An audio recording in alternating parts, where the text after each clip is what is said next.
One click is all it takes to lose everything. We are in a cyber war.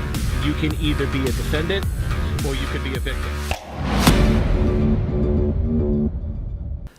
What are the two most dangerous applications to your business?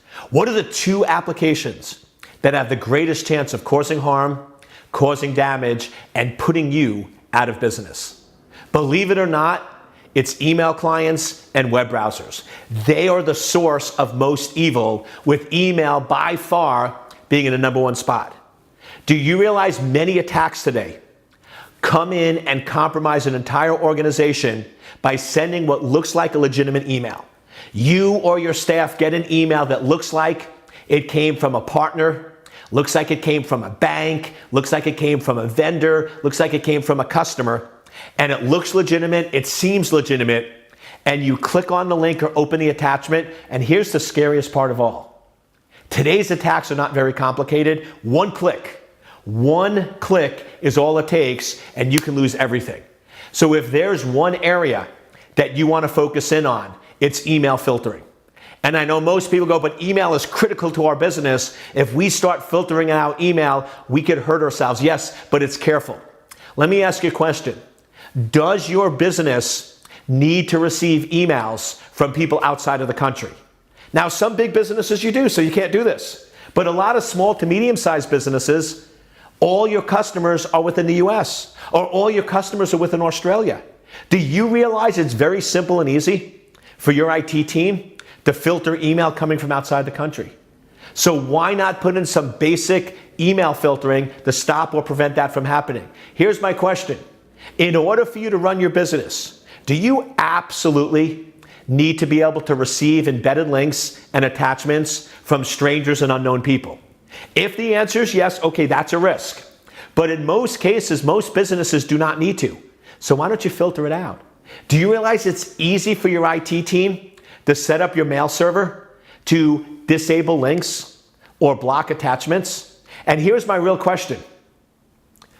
Where in the world is it written that email is a file transfer mechanism?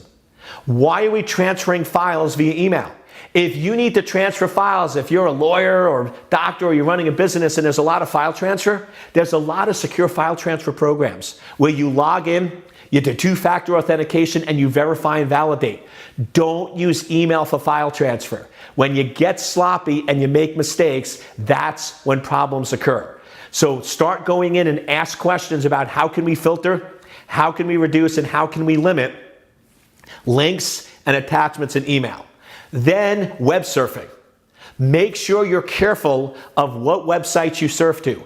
Do you realize that attackers take legitimate sites and they register similar names? So for example, Google with extra zeros, or Google, and some of those are often owned by adversaries. So you're busy, you're working late, this happens to me all the time, and you mistype a URL, you hit enter, and literally one letter, boom, and you're compromised.